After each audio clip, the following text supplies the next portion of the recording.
ಆದಿತ್ಯಾದಿ ನವಗ್ರಹ ಶುಭಕರ ಮೇಷಾದಯೋರಾಶಯೋ ನಕ್ಷತ್ರಾಣಿ ಸಯೋಗ ಕಾಶ್ಚತಿತಯಾಸ್ತದ್ದೇವತಾಸ್ತದ್ಗಣ ಮಾಸಾಬ್ಧ ಋತವಸ್ತಥೈವ ದಿವಸ ಸಂಧ್ಯಾ ಸ್ತತಾರಾತ್ರಯಃ ಸರ್ವೇ ಸ್ಥಾವರ ಜಂಗಮಾಃ ಪ್ರತಿದಿನಂ ಕುರ್ವಂತು ನೋ ಮಂಗಲಂ.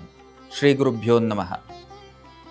ವಿಶ್ವವಾಣಿಯ ಸಮಸ್ತ ವೀಕ್ಷಕ ಬಾಂಧವರನ್ನ ವಾರ್ಷಿಕವಾದಂತಹ ದ್ವಾದಶ ರಾಶಿಯ ಚಿಂತನೆಯ ಕಾರ್ಯಕ್ರಮಕ್ಕೆ ಸ್ವಾಗತವನ್ನು ಕೋರ್ತಾ 2025 ಸ್ವಾಗತಿಸುವಂಥ ಈ ಸಂದರ್ಭದಲ್ಲಿ ದ್ವಾದಶ ರಾಶಿಯಿಂದ ನಮಗೆ ಯಾವ ನೆಲೆಯ ಮಾರ್ಗದರ್ಶನಗಳು ಲಭ್ಯವಾಗಲಿದೆ ಅನ್ನುವುದನ್ನು ಒಂದೊಂದಾಗಿ ಗಮನಿಸುವಂತಹ ಪ್ರಯತ್ನವನ್ನು ಮಾಡೋಣ.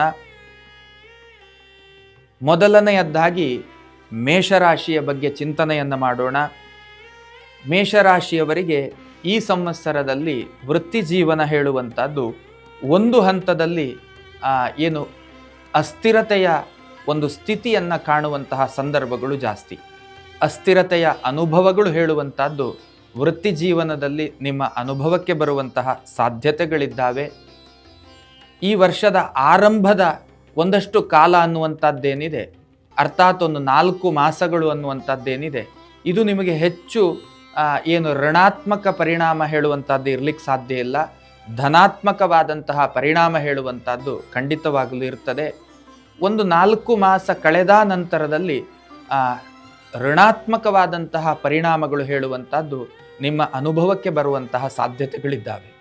ಕಾರಣ ಮೇಷರಾಶಿಯವರಿಗೆ ದ್ವಿತೀಯ ಭಾವದಲ್ಲಿರತಕ್ಕಂತಹ ಗುರು ತೃತೀಯ ಭಾವಕ್ಕೆ ಚಲನೆಯನ್ನು ಕಂಡುಕೊಳ್ತಾನೆ.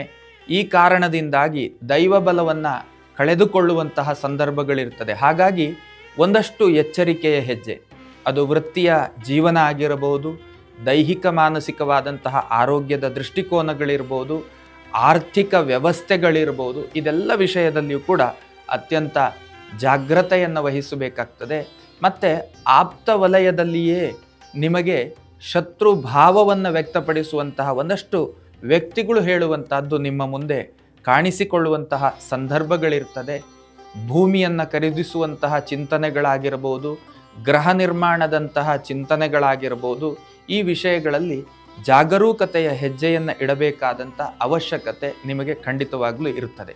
ಇನ್ನು ಚರ್ಮ ಮತ್ತು ರಕ್ತ ಸಂಬಂಧವಾದಂತಹ ಆರೋಗ್ಯ ವಿಷಯದಲ್ಲಿ ಅತ್ಯಂತ ಜಾಗ್ರತೆಯನ್ನು ವಹಿಸಬೇಕಾಗ್ತದೆ. ಒಂದಷ್ಟು ಭ್ರಮಾ ವ್ಯವಸ್ಥೆಗಳು, ಭ್ರಮೆಯ ವ್ಯವಸ್ಥೆ ಅಂತಂದರೆ ಕನಸಿನ ವ್ಯವಸ್ಥೆ, ಕನಸು ಹೇಳುವಂಥದ್ದು ಯಾವಾಗಲೂ ಸತ್ಯ ಆಗಬೇಕಾದಂಥ ಅವಶ್ಯಕತೆ ಇಲ್ಲ. ಹೀಗೊಂದು ಭ್ರಮೆಯ ಚಿಂತನೆಗಳು ಹೇಳುವಂಥದ್ದು, ಕನಸು ಕಾಣುವಂತಹ ಒಂದು ಮನಸ್ಥಿತಿ ಹೇಳುವಂಥದ್ದು ನಿಮ್ಮೊಳಗೆ ನಿಮಗೆ ಗೊತ್ತಿಲ್ಲದಂತೆ ಹುಟ್ಟಿಕೊಳ್ಳುವಂತಹ ಸಾಧ್ಯತೆಗಳಿರ್ತದೆ. ಹಾಗಾಗಿ ಈ ವಿಷಯದಲ್ಲಿಯೂ ಕೂಡ ಅತ್ಯಂತ ಜಾಗ್ರತೆ ಬೇಕು.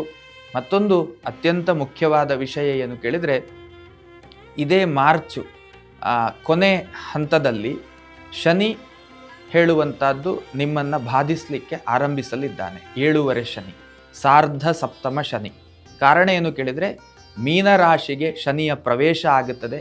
ಯಾವಾಗ ಮೀನರಾಶಿಗೆ ಶನಿಯ ಪ್ರವೇಶ ಆಗುತ್ತದೋ ಆಗ ಮೇಷರಾಶಿಯವರಿಗೆ ದ್ವಾದಶ ಭಾವದಲ್ಲಿ ಶನಿ ಇರ್ತಾನೆ.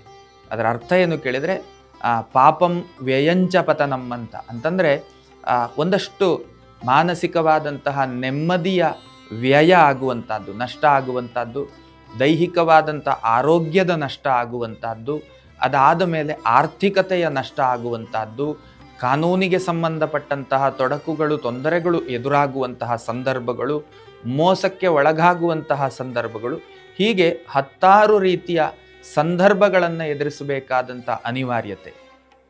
ಏನು ಧೃತಿಗೆಡುವ ಅವಶ್ಯಕತೆ ಇಲ್ಲ, ಆದರೆ ಎದುರಿಸುವುದಕ್ಕೆ ಸಿದ್ಧರಾಗುವಂತಹ ಅವಶ್ಯಕತೆ ಅಂತೂ ಖಂಡಿತವಾಗಲೂ ಇರ್ತದೆ.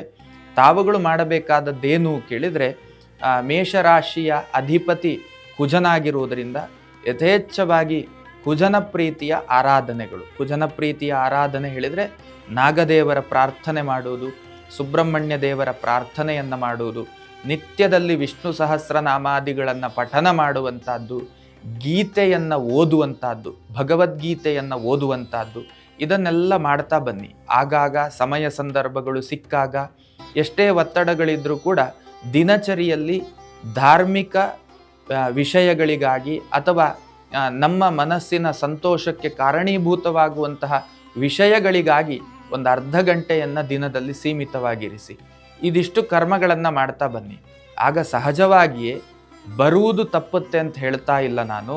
ಬರುವುದನ್ನು ಎದುರಿಸುವುದಕ್ಕೆ ಬೇಕಾದಂತಹ ಶಕ್ತಿ ಮಾತ್ರ ನಿಮ್ಮ ಒಳಗೆ ಖಂಡಿತವಾಗಲು ಅದು ವೃದ್ಧಿಯಾಗುತ್ತದೆ. ತನ್ಮೂಲಕವಾಗಿ 7ನೇ ಶನಿಯನ್ನು ನೀವು ಎದುರಿಸ್ತೀರಿ. ಬರುವ ಕಷ್ಟಗಳನ್ನು ಕೂಡ ಎದುರಿಸುವುದಕ್ಕೆ ಅವಕಾಶ ಆಗುತ್ತೆ.